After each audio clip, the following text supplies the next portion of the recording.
Pagdating sa usapang 16 guard na haba ng buhok sa ibabaw nito, ay siyempre yun ang ating susundin. Tulad lang yan ng isang semi-kalbo na kapag ginamit mo yung sukat ng clipper guard is pari-pariho yung matitirang haba ng kanyang buhok. Ang 16 guard, sa kaalaman ng lahat, ay 2 inches po yan ang haba niyan. Numero lang ng clipper guard yung 16. So ang gawin natin, gamitan natin ng 16 guard sa ibabaw. Siyempre, dapat suportahan natin ng suklay ito.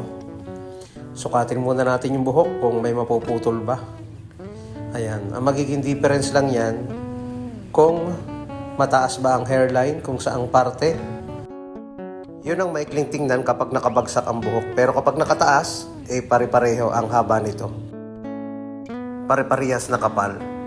Aayusin na lang niya yan kapag nilagay niya ng hair product para medyo tumayo or pwede niyang guluhin ng tumatayo.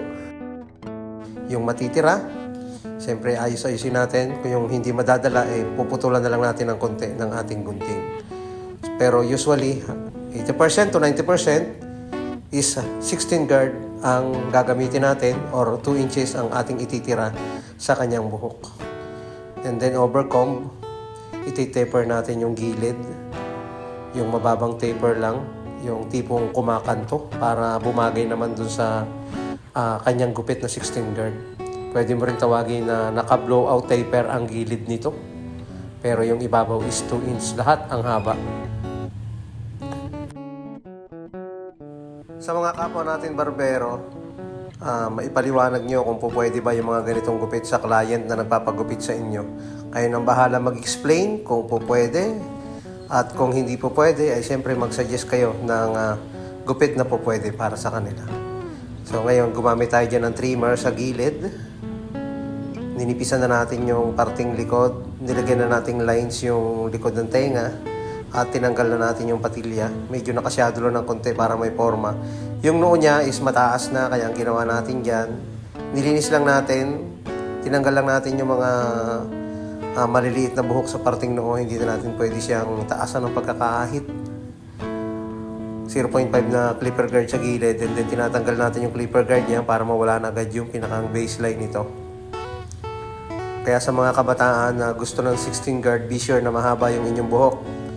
At para maabot ng clipper guard.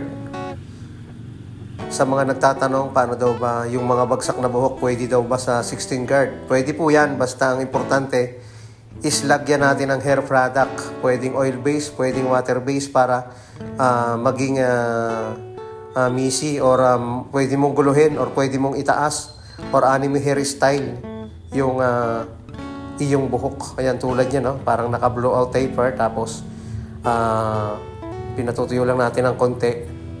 Nilagyan na natin siya ng konting hair product para pumorma doon sa gupit na kanyang gusto. Ayun. Yan ang gupit na usong-uso sa mga kabataan ngayon. Pare-parehas ng haba, paikot, 2 inch or 16 guard. Maraming salamat mga kabarberos.